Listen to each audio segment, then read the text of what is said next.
How did my break talk turn into legal papers handed to me in a public lobby, while people watched me read them? Why did he stay calm for months, then make the break permanent in one lawful move that started the same day? My name is Christabel Avery-Sloane, and I used to think my life was too small for me. I was 34, I worked in HR at a logistics company, and I knew how to talk in a way that sounded fair. I knew how to say the right words. I also knew how to hide behind them. That morning, I stood in our kitchen and watched Ethan make coffee like he always did. He moved slow, like he did not want to wake the kids. Lily was 7 and Noah was 4. Their backpacks were lined up near the door. Everything looked normal, and that was the problem. Normal felt like a cage to me. Ethan asked what was wrong because he said my face looked tight. I said I was tired. I said I needed space. I said it like it was a health thing, like a doctor told me to say it. He asked what I meant by space. I said I meant a break, not a breakup. I said it was just time to think. He put the mug down and asked if there were rules. He asked if we were still married. He asked if I wanted to see other people. I did not like how clear his questions were. Clear questions make it harder to twist the story later. I told him he was jumping to the worst idea. I told him he always did that. I said he did not trust me, and that was why I felt trapped. He asked again, slower, like he was trying to hold his temper.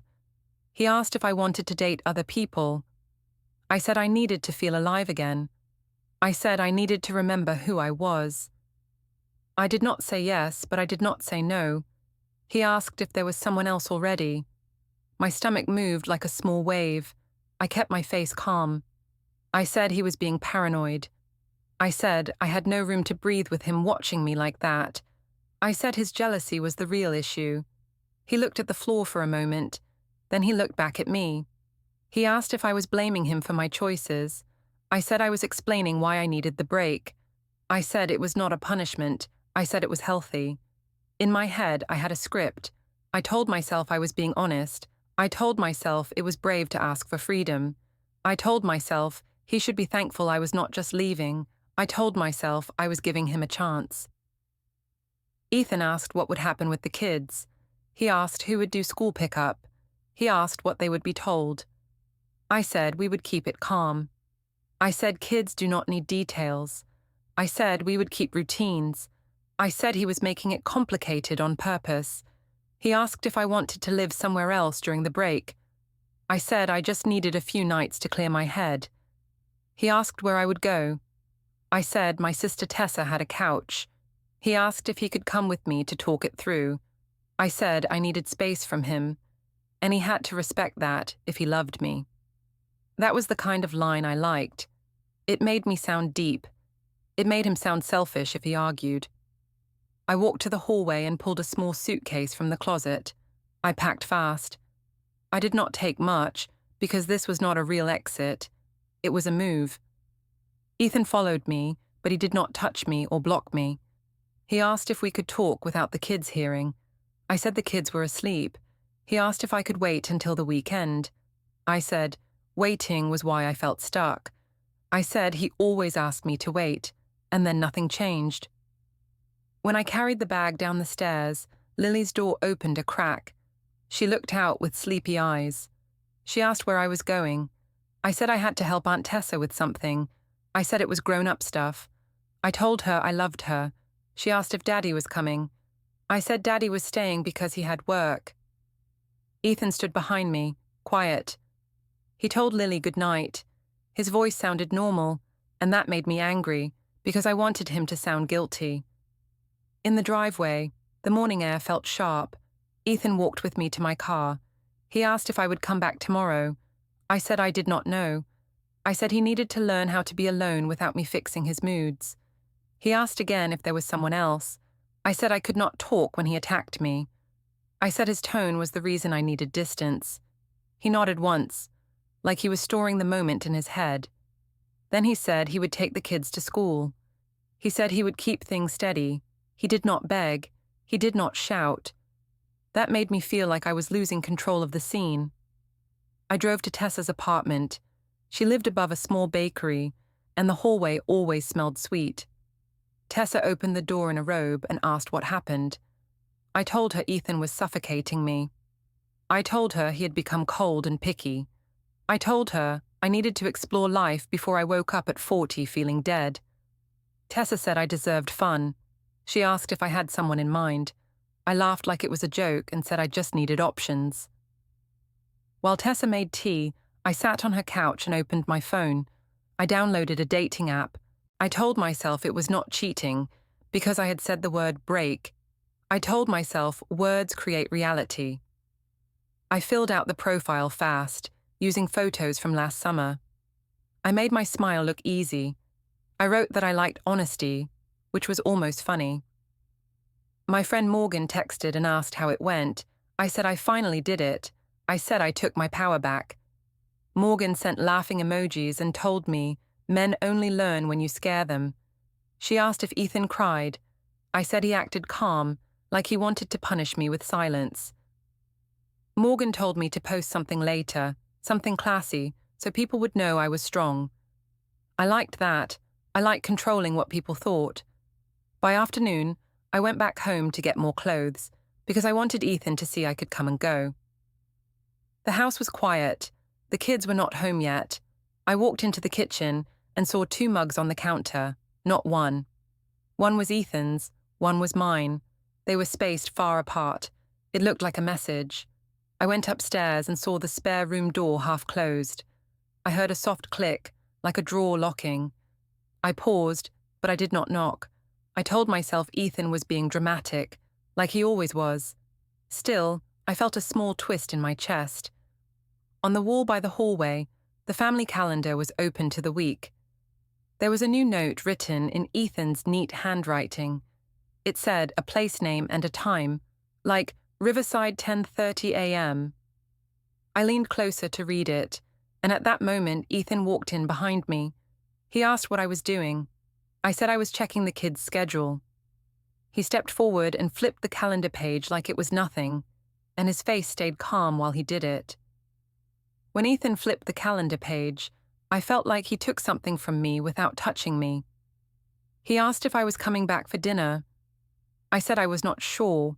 I said he should not act like my manager. He said he was not trying to control me.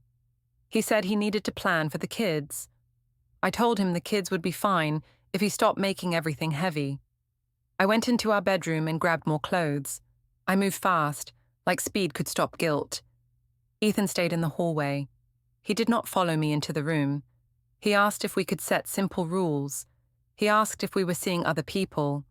I said rules were what broke us. I said he always wanted to put me in a box. He said he just wanted clarity. I told him clarity was his obsession, not my job. In the car, I called Morgan and told her I might come out that night. She asked if Ethan was acting crazy. I said he was being cold. I said he was using silence to punish me. Morgan said I needed to show everyone I was not a sad wife begging for crumbs. She said we should go somewhere visible. She said a rooftop bar downtown had a new DJ and good photos. That word, photos, landed in my head like a plan. If I looked happy, I could call it healing. If Ethan looked upset, I could call it control. After work, I went back to Tessa's place to get ready. She told me I looked better already. She said my face had more color. I liked hearing that. I told myself it meant I was right. Tessa asked if I felt bad about Ethan. I said Ethan would be fine. I said he needed to learn independence. I said he had relied on me emotionally for too long. It was not true, but it sounded smart. On my phone, the dating app had new messages. A few were silly. One felt smooth. The man wrote like he knew what to say. I replied too fast. I told myself I was just talking. I told myself talking was not cheating.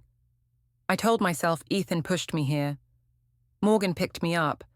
In the car, she asked if I wanted her to post something later. I said yes, but keep it classy. I said I did not want to look messy. She laughed and said she would make it look like empowerment.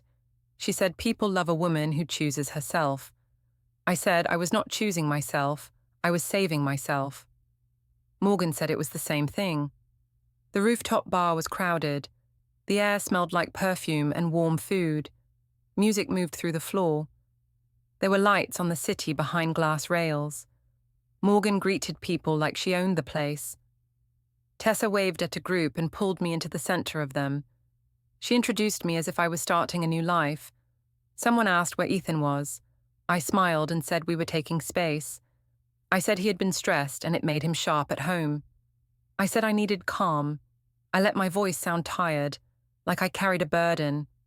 Morgan added that I had been doing everything alone. People made sad faces and nodded. I felt a rush. It felt like winning. A woman I barely knew asked if Ethan was okay with the break. I said he did not like it, but that was why we needed it. I said he tried to control my choices. I said he needed to work on himself. The words came easy. I did not say I downloaded apps.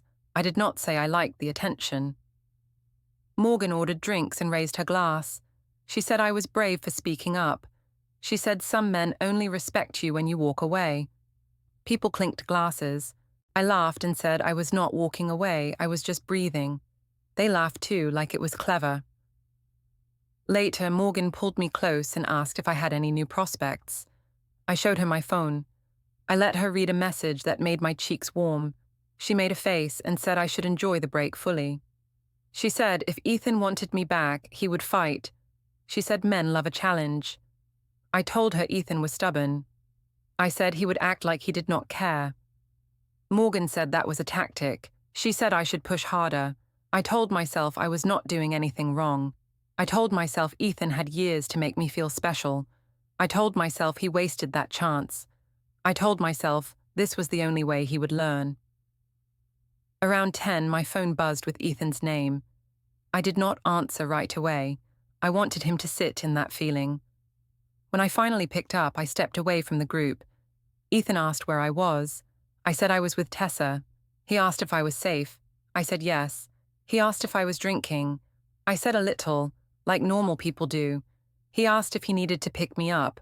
I said I had a ride.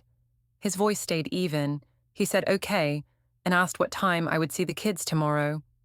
I said I would come in the morning. He said Lily had a school project. He said she asked if I would be there.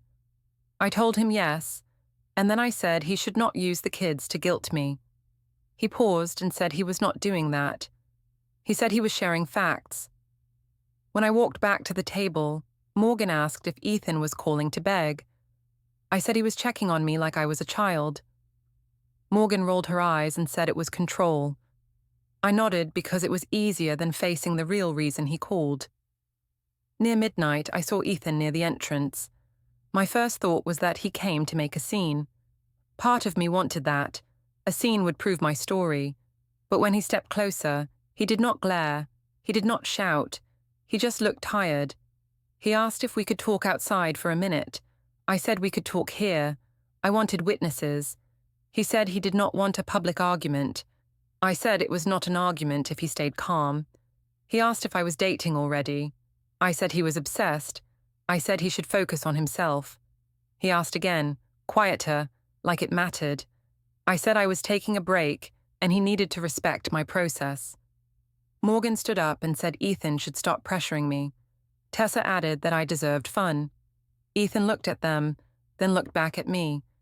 He asked if we could keep our marriage private. I said he was trying to silence me. I said he was embarrassed because people were seeing the real him.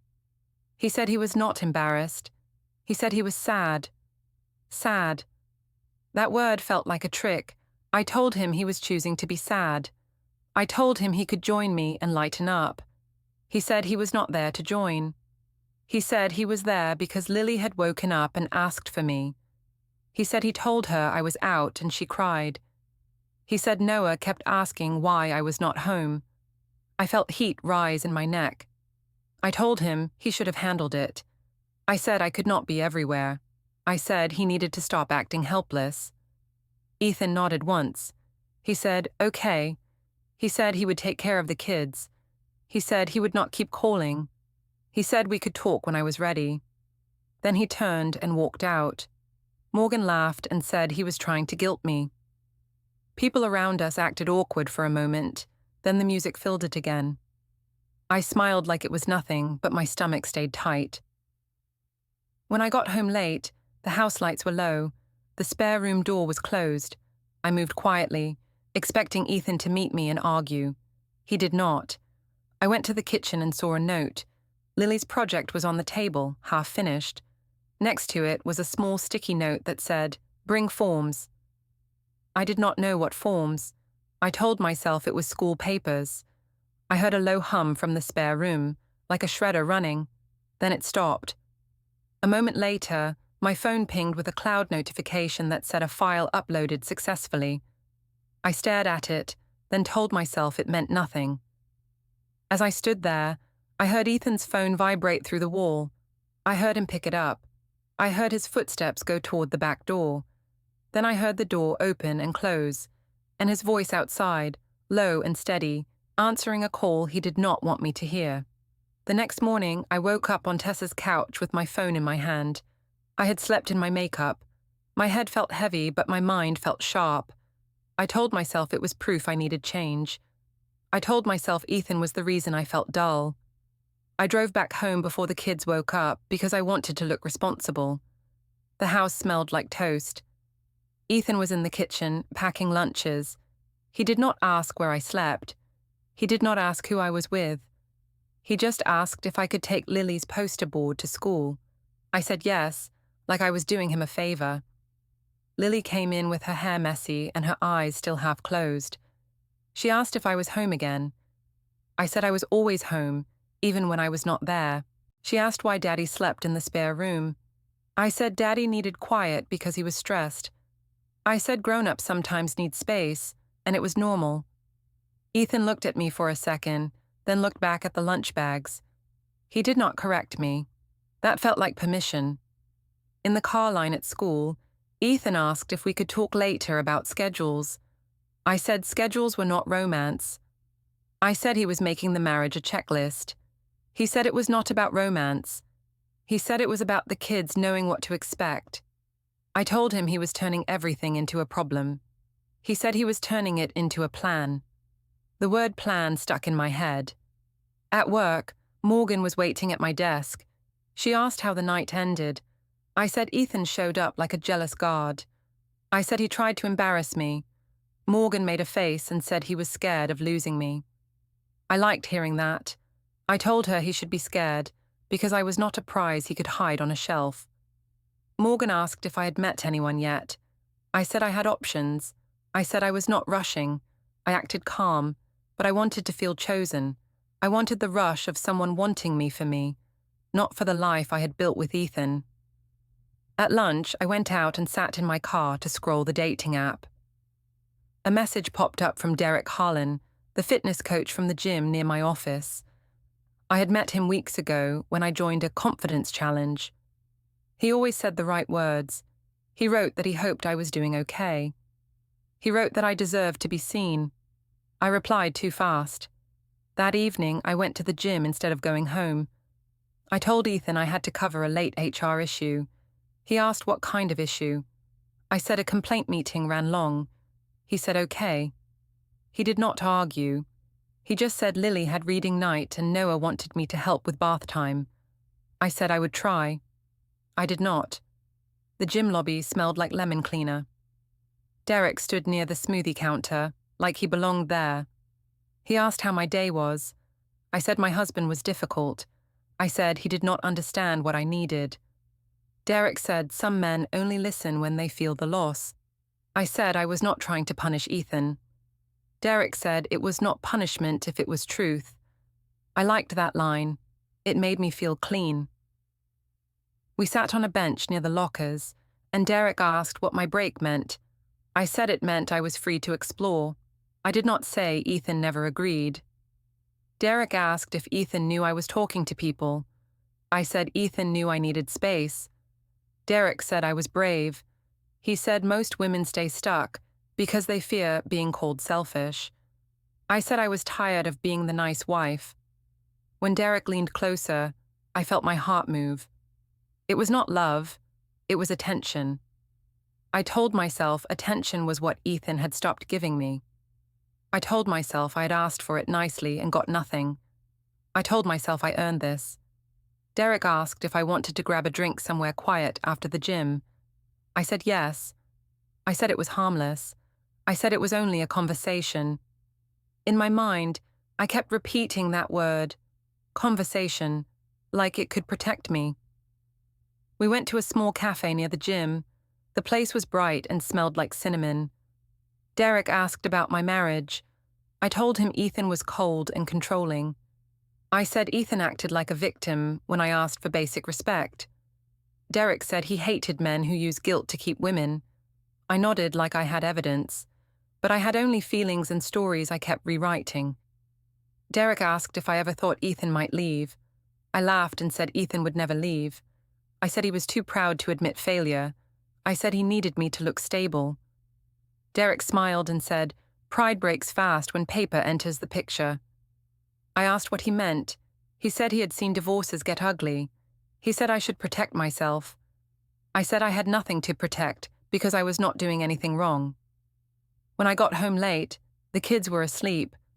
The house was quiet in a new way, like the air had rules. Ethan was in the living room with his laptop open. He looked up and asked if the HR issue was solved. I said yes. He asked if anyone filed a report. I said he was being dramatic. He said he was curious, not dramatic. I walked past him and saw his screen for a second. It looked like a spreadsheet, with columns and rows. I could not read the top, but I saw dates, I saw times. He minimized it quickly. I asked what he was doing. He said he was organizing household details. I said he was acting like we were separating. He said we were, because I asked for a break. I told him not to twist my words. I went upstairs, and he did not follow. That should have made me feel free. Instead, it made me feel like I was fading out of the house. The next day, I told Morgan about Derek. She smiled wide and said I needed to enjoy my new chapter. She asked if I was going to tell Ethan. I said Ethan did not deserve details. I said the break was my space, not his courtroom. Morgan laughed and said Ethan probably kept a little notebook like a detective. I laughed too, but my laugh sounded thin. That week, Ethan stopped asking me personal questions. He texted only about pickups and dinner plans for the kids. He started cooking simple meals without waiting for me. He stopped keeping the porch light on. In the mornings, he drank coffee from his mug on one side of the counter, while my mug sat on the other side like a stranger. One night, Lily asked me if Daddy was mad at me. I told her Daddy was just tired. I told her he had big feelings and he did not know how to talk. I said I was helping him by giving him space. Lily asked if I still loved him. I said love changes shape, and she did not need to worry.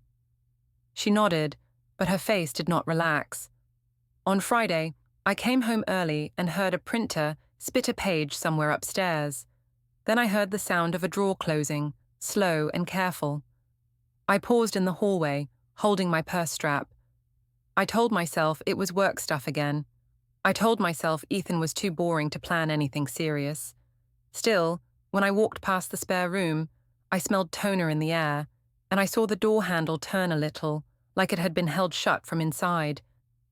Ethan's voice came through the door, low and controlled, like he was on a call. He said he understood. He said he would follow the proper steps. He said he wanted things documented. Then the room went quiet, and I stood there pretending I did not hear a thing. The next week felt like a long hallway with no doors. Ethan did not chase me, and that made me act louder. I told myself he was doing it to punish me. I told myself he wanted me to feel invisible. I refused to feel invisible. On Tuesday, I showed up for school pickup because I wanted the other parents to see me there. I wore a clean blouse and smiled at the staff like nothing was wrong. The line moved slow. Cars crept forward like a quiet parade. Parents looked at their phones and avoided eye contact, but I could feel eyes anyway. I always could. Ethan was already there, parked 2 cars ahead. He did not wave. He did not glare. He just sat with both hands on the wheel, like a person who follows rules. When he stepped out to help Noah buckle in, he moved like this was just a task. That calm made my skin itch. I walked up and asked if he was ignoring me on purpose. He said he was not ignoring me. He said he was keeping things simple in public. I said public was part of real life. He said the kids did not need a show. I told him he was acting like I was dangerous. He said he was acting like a parent. Lily climbed into the back seat and looked between us. She asked why we were talking like strangers. I said we were not strangers. I said Daddy was just stressed. Ethan said Lily did not have to pick sides. I said no one was asking her to. Ethan said the best thing was for us to speak kindly. I told him kindness was hard when one person was being cold. Ethan asked if I could be home for dinner because his parents wanted to see the kids. I asked why they were suddenly so involved. He said they missed the kids. I said they missed controlling the family. Ethan looked at me and said his parents were not my enemy. I said people can be polite and still be enemies. He said we were going to a family restaurant, the one with the long tables and the kids' menu with crayons. He asked if I could come and keep it calm. I said I could, as long as no one attacked me. He said no one wanted to attack me. He said he wanted a normal meal for Lily and Noah. I told him normal meals were easy when you were not the one being judged. That afternoon at work, I told Morgan about the dinner. She asked if Ethan's parents were going to lecture me. I said probably. Morgan said I should keep my chin up and make Ethan look petty. She said the best defense was confidence. I told her I had nothing to defend because I was just taking space. She said space was not a crime. I repeated that line to myself until it sounded true. When I got home, I found Ethan in the living room with the kids' shoes lined up neatly. Lily's school papers were stacked on the coffee table. There was a clean order to everything that made me feel like the house could run without me. I hated that feeling, so I turned it into anger. I asked if he was trying to replace me. He asked what I meant. I said the way he set up the house felt like he was pushing me out. He said he was keeping routines. He said routines help kids feel safe. I said kids feel safe when their mom is respected. He asked if I thought the kids felt safe when I stayed out late.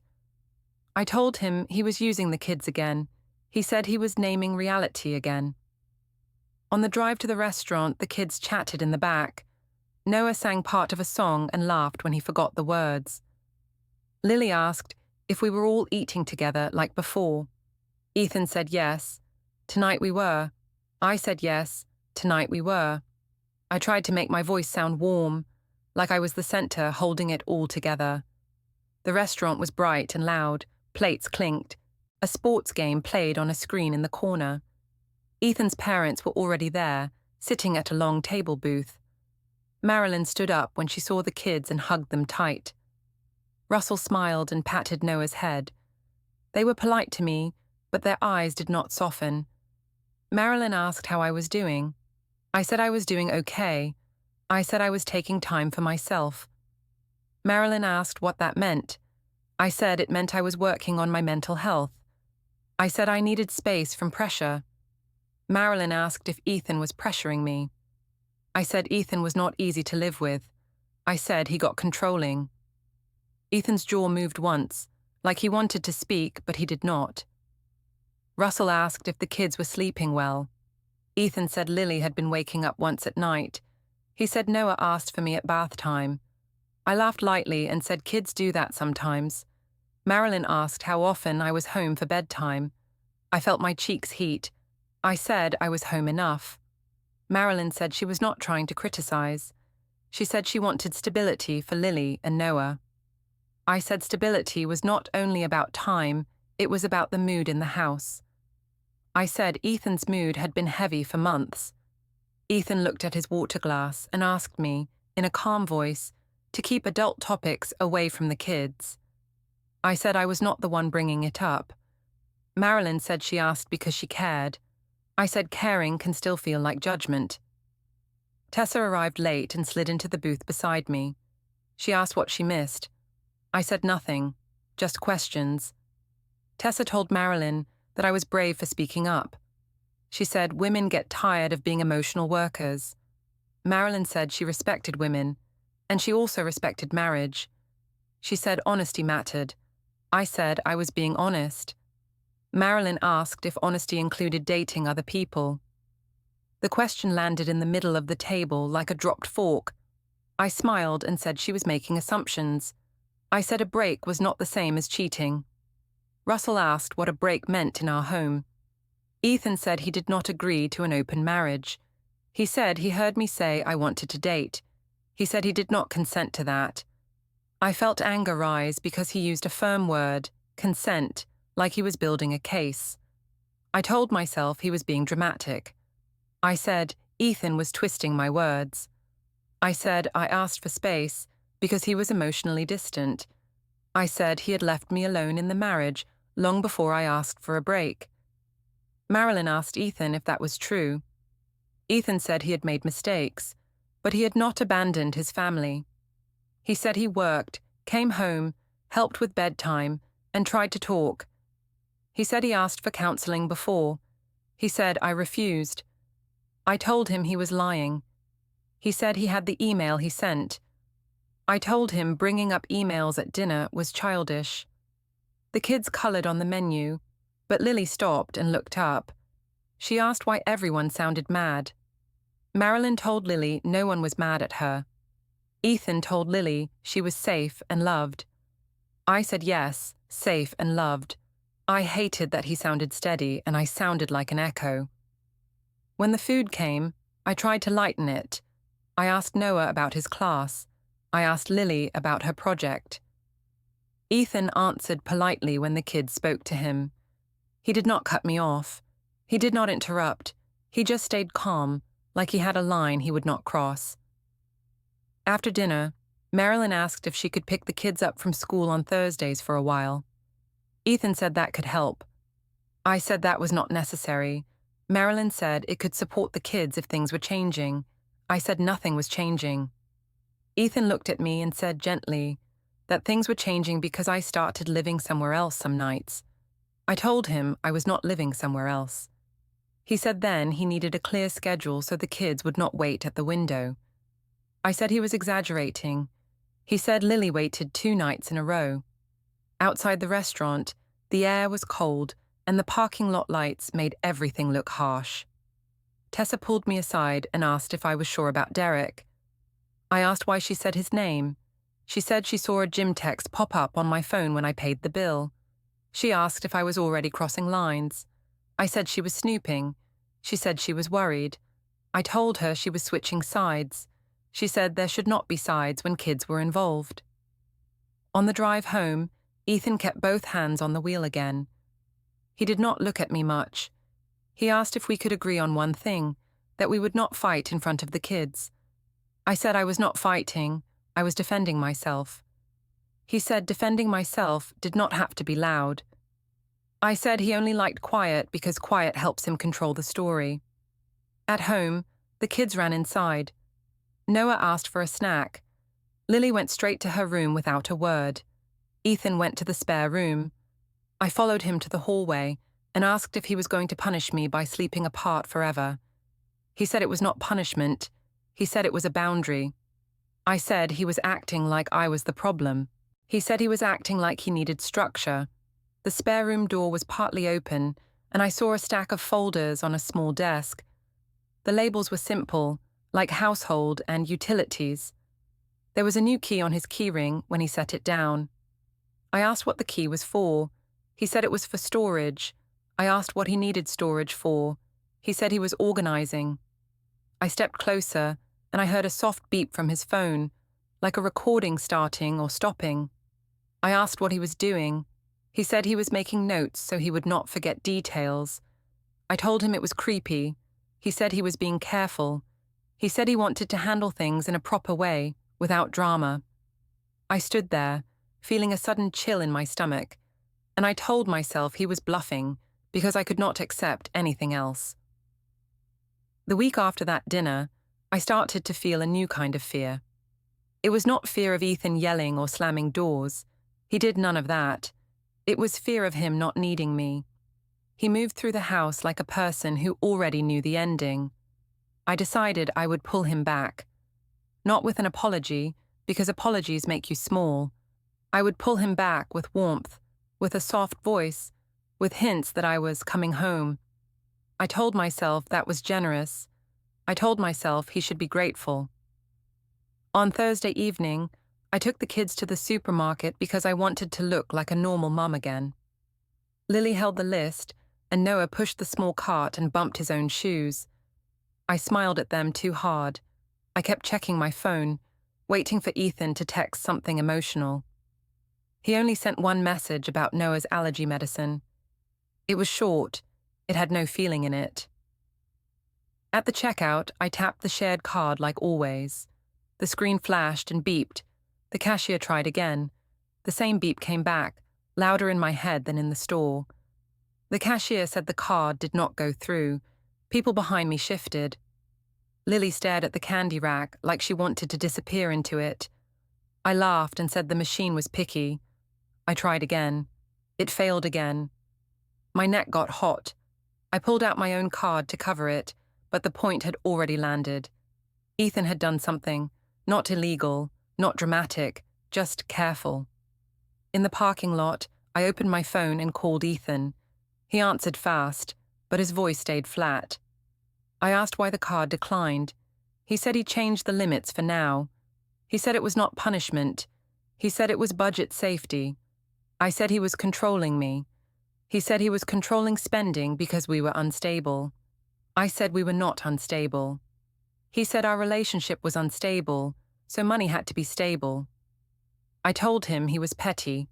He said he was being responsible. I told him I needed access because I ran the home too. He said I could send a list and he would transfer what was needed in writing, so there was no confusion. In writing. That phrase felt like a door closing. When we got home, Ethan was already there. He took the grocery bags without comment and put food away like it was just another day. Lily asked if we were all eating together. Ethan said yes, we would eat together. He said it calmly, like the decision was about the kids, not me. During dinner, I tried to act sweet. I asked him about his day. I said I missed family meals. He answered politely. He asked Lily about her reading. He asked Noah about his toy car. He did not look at me the way he used to. He looked through me, like I was a person passing in a hallway. After the kids went to their rooms, I tried a different approach. I went into the kitchen and stood close to Ethan at the counter. I asked if he missed me. He said he missed peace. I said I could bring peace if he stopped acting like a judge. He said he was not judging. He said he was adjusting.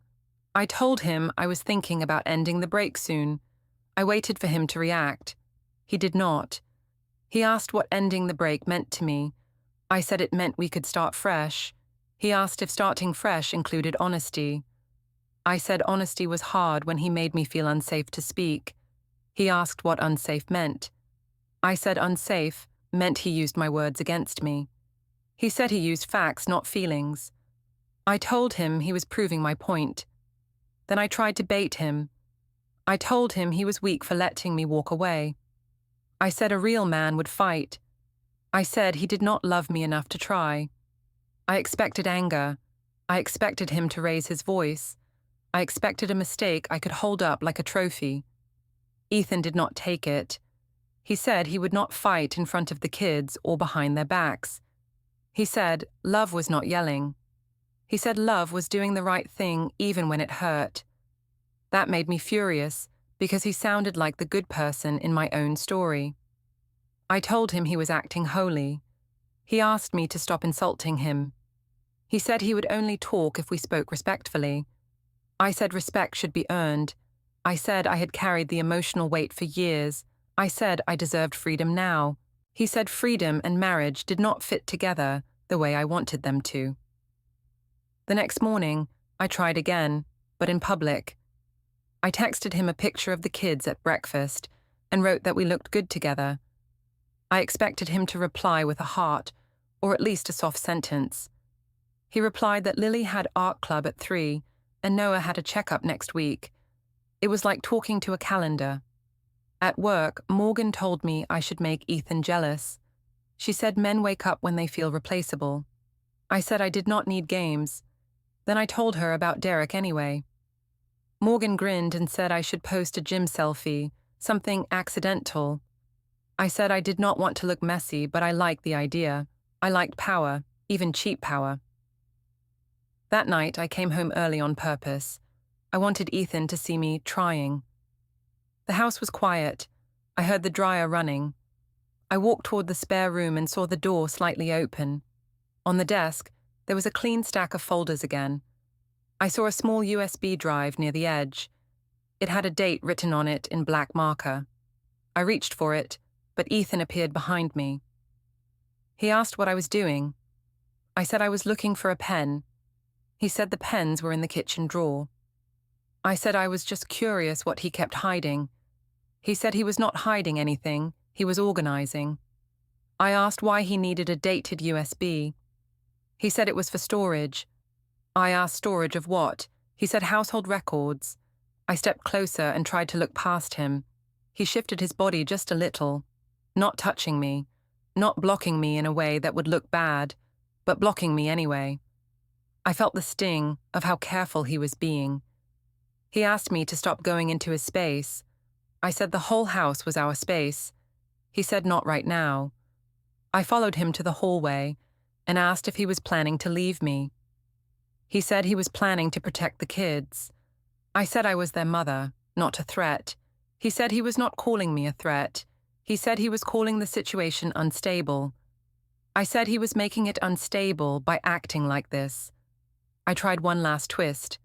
I said if he kept treating me like a stranger, I would have no reason to come back. I said he would be the one who ended the marriage. I said everyone would know. Ethan looked at me for a long moment. Then he spoke in the calm voice that scared me more than shouting. He said he would not argue anymore. He said he would not beg. He said he would not play social games. He said, very clearly, that he would handle it properly. I went to the office early because I wanted to feel normal again. I told myself, if I walked in like nothing happened, the world would follow my lead. The lobby smelled like polished stone and coffee. People moved fast with badges and phones, like they had clean lives. Ethan was there. He stood near a column, calm, hands down, not blocking the doors. He looked like he had slept. That upset me more than if he looked broken. I asked why he was there. He said he was there to finish things the proper way. I said he was being dramatic. He said he was being legal. A woman in a plain blazer walked toward me with a folder. She asked if I was Christabel Avery-Sloane. I said yes and tried to step around her. She held the folder out and said she needed to confirm my identity. I said this was harassment. She said she was serving documents and it was not personal. People nearby slowed down without looking like they slowed down. I took the folder because everyone was watching.